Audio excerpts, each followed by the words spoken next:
I'm in Inglewood, living off Arborvitae. I'm on government assistance, and I run out of money, and I had to buy Pampers for Jelani.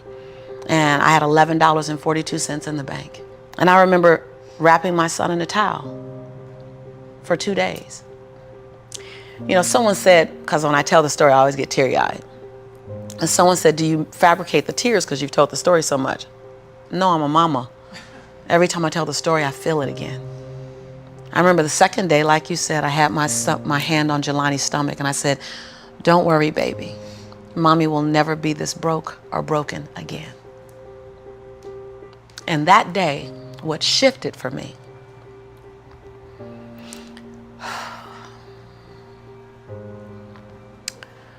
was I was willing, and I don't know if this is going to sound crazy, I was willing to completely die to any form of me that I had been so that I can birth the woman that I was becoming. The reason why a lot of people won't become who they want is because they're too attached to who they've been. And you hear it all the time when people say, I've always been this way. Okay, well, if that's working for you, keep doing that. I knew it wasn't working for me any longer.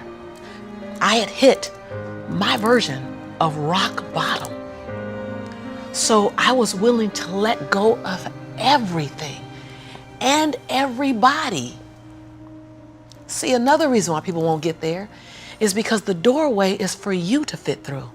You trying to carry everybody else through because you're trying to be Rescue 911. And you got to rescue you first.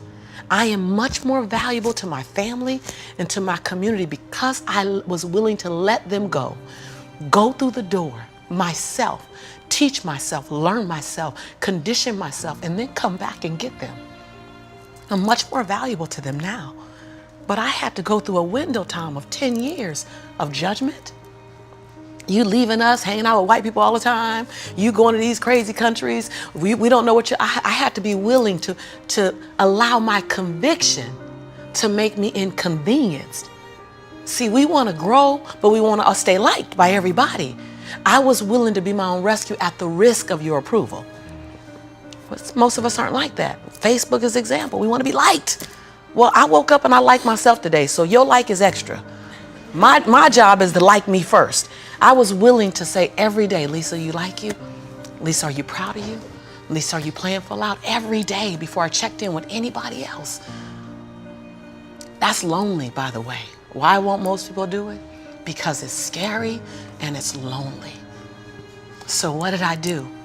I was willing to find people who had what I didn't have, who were living lives that I wasn't living, who believed things that I didn't know about, and I was willing to become their student. I got up every day and I ate a slice of humble pie. See, when you get to this level, even me 10 years ago, you can get caught up by reading your own fine print. See, whenever I hear people reading my bio, before I came on and you read my bio, I'm in the back going, yeah, yeah, yeah, yeah, yeah, yeah, yeah, yeah, yeah. Because I don't want to ever think I arrived. That bio is old. You should be interested in my future. Oh, that's my bio. What's my future? Oh, what are you doing? Who am I becoming for 2020? And we get caught up in our bios. We get caught up in our status. I never allowed that to stop me from going and sitting at the hem of someone and saying, what do you know about wealth? See, because there's 3 forms to money. There's 3 relationships to money. We learn how to earn it, we learn how to keep it, and we learn how to grow it. Well, I learned how to earn it because my theme song was, I'm a hustler, baby. And I want you to know, everybody with me, it ain't where I've been, but where I'm about to go. So I was singing that song. That was good. They know, right?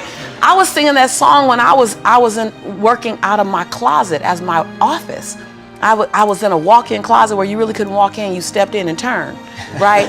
and the clothes rack, you know how you have the hanger rack, I had pant hangers in the closet and I had manila folders clipping on the pant hangers. Those are my client files. And I would sit there and I put $2.99 mirrors that you get from CVS. I put them all around my closet walls so that I can make my office look bigger. I worked out of that closet office for 4 years, singing that song. It ain't where I've been, but where I'm about to go. I knew that. I knew how to make money. I didn't know how to keep it, because ain't nobody had none in my family. So keeping wasn't an issue. Growing was never an issue. So I went to people who knew how to make it, keep it, grow it. I went to people who was about serving others to the highest level. See, I make a lot of money because I serve more people. See, all your success is on the other side of service. People trying to make money, if it begins and ends with money, it's going to be a short-lived victory. But if it's about transforming lives, then the wind keeps going and going and growing and growing. So I went to people that knew what I didn't know. And I killed my ego every day, murdered my she-go every day. Because I got a big she-go. I mean, come on, right? Every day, Tom. And I got hungry and I learned. I went to the same training 42 times. Yes, I said 42. Some folk will stop. This is how I've been there already. I learned that already. Yeah. No, I wasn't there. I wanted to be able to finish their sentences. I want to know what you know. I want to walk like you, talk like you, and then I want to then embed me in it. But success leaves clues. We're just not picking them up. I was the only African-American person at this conference. I was one of 2 women at this conference. Within the last 29 sessions, I led the conference. But I was willing to be the student first. So that's what I did, number 1. And number 2, I looked at every toxic behavior in my life. Everyone. You see me go behind my own black curtain. People don't want to tell on yourself. You're trying to protect. You're trying to do 4 things. You're trying to protect, prove, hide, and defend.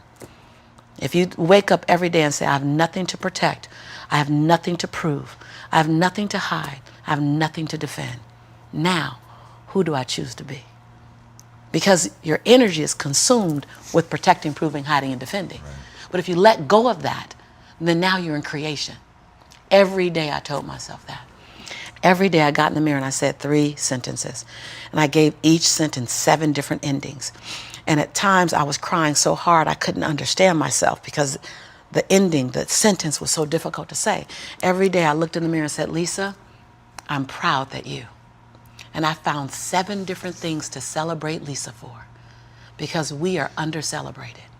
Because you want someone to celebrate you more than you celebrating yourself. You want to hear thank you from others more than you're thanking yourself. You want to hear other people say, I love you more than you saying I love yourself. You are teaching the world. I said this on Oprah. When I said this on Oprah, she said, oh my God, I believe the exact same thing. So I knew I had one thing right. The world is looking at you and following your example of how to treat you. How to treat you. They're following your example of how to treat you. So how you treat you, the world's going to follow your lead. So I had to start treating Lisa better because I was everything for everybody but nothing for myself. And so every day I got in the mirror and I completed 3 sentences. Lisa, I'm proud of you for. Second thing, Lisa, I forgive you for. Whew. That one took me down daily because I'd had a son with a man who was now in prison, my biggest nightmare, my greatest nightmare. I had been in a relationship that turned mentally and then physically abusive when my son was 3 years old. I made money but lost it. I was on government assistance. I was on welfare. I was on WIC, Women, Infant, and Children. I got a lot of forgiveness that I had to do. But I was willing to forgive myself every day. And every day I said the same thing for like 6 months until it got easier. And then one day I went, Lisa, I forgive you for it. And that thing didn't come up anymore. I was like, ooh, okay, on to the next.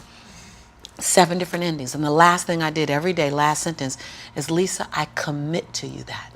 Because we make bigger commitments to other people. If I commit to y'all something, ride or die, you can bet your last dime that I'm going to be there. I'm going to show up. You're going to get 2 dimes. But I would make commitments for me, for myself, and I wouldn't do it. I eat my weight. That's interesting. So I started every day celebrating Lisa, forgiving Lisa, and making a commitment to Lisa. And then I was willing to invest money in me. I love this story. I was willing to invest money in me. Literally. Literally. I worked at LA Unified School District. And I knew I couldn't stay there because they needed a degree. I didn't have a degree. They didn't seem happy. I wanted to be happy. So I would have my son at daycare during the day. I'd work 9 hours. I pick him up from daycare, take him back to my office. I take a 30-minute break from 6 o'clock to 6:30 to go get him. I start working from 6:30 until midnight every day at my office on me. Every day. Put my son on a little, primary color blanket, something to occupy him. Give him toys that I took the batteries out of so he'd be confused for a little while trying to figure out why they're not working. I'm serious. And I did it every day, every day, every day. I stopped going out to dinner. I stopped going out dancing. I stopped getting my nails done, stopped getting my hair done. And every 2 weeks when Ella Unified paid me, I wrote a check to my dream. And I wrote in the memo line, funding my dream. And I would mail the check to the bank, Wells Fargo. And I mailed a check to myself every 2 weeks for 3.5 years. My family thought I was smoking on drugs. Like, she ain't going out. She eating beanies and weenies all week. We think she on drugs, but she's not getting any smaller, so maybe not. And I went to the bank after 3.5 years. This is the story you're talking about. I walked in the bank. I said, I'm just gonna check and see where that account is, because I wouldn't open the statements, because my mother used to say when I was growing up, girl, this money burn in my pocket. And I'm like, I think money hot, and it goes. Thank you so much, and it goes away fast. So I'm not gonna open the statement because I don't want to know how much money I have, because I didn't have a healthy relationship to money. I didn't even know a relationship with money. So while I'm at these trainings, they just kept saying save. So I'm like, okay, I'm gonna save. I didn't need the money that I was writing checks for, because it was the money I used on my nails and my hair. And then every check I wrote to myself, I made a challenge with myself that it had to be 5% more than the next check. Wow. Than the previous check. So I didn't really know how to calculate the 5%. So I'm like, well, I'll just add $30. I'll just add $60. I really didn't know anything about it. Then I went out and got a second job. And I started working in the evenings, less on my business and more out on jobs, so I can write a bigger check. So I learned how to live on $31,000. That's all I was living on, $31,000. We can make it. We got it. I sold my Altima I had at the time. I bought an old Ford Explorer. I just skinnied down. I moved out of my 3-bedroom house. I moved in with a roommate. She smoked even, and I was like, okay, I'm gonna put towels under the base of the door. Y'all, you gotta be inconvenienced. I put towels on the base of the door so the smoke wouldn't come in the room with me and my son. We slept side by side in the same bed. Went from a 3-bedroom, 3-bathroom house, 2-story, to a roommate, because I was willing to write a check to fund my dream. And I kept writing, funding my dream, funding my dream, funding my dream. And I walked in the Wells Fargo 3.5 years later, and I gave her my name. I said, hi, my name is Lisa Nichols. And she's like, you the funding my dream lady. I was like, yeah. So all these tellers came running around. The manager came around, because I guess everybody had processed a check or two. Right. And they were like, we all been wondering, like, everybody wants to know, what's the dream you funded? And I was like, I don't know, but it's gonna cost some money. Think I got a little money now to fund the dream. And so I said, I just came to get my balance and to see where it is, because I haven't opened any of the statements. They were like, what? I said, no, I haven't opened any of the statements, because money burns my mama's pocket, so it might burn my pocket, so I don't want to spend it. So she wrote the balance down. You know how they write the balance down, and she turned it and passed it to me, and I looked at it, and I said, no, ma'am, my name is Lisa Shante Nichols. This is my social security number. I don't even want that money, because y'all gonna want it back, and I don't want to get in trouble, so can you just give me my account? Because I didn't know anyone in my family that had $5,000 in their account, $10,000 in the account. So when you write down that I have $62,500 in my account, that's not mine. And so they all teared up, like everybody started crying. They're like, no, it's yours.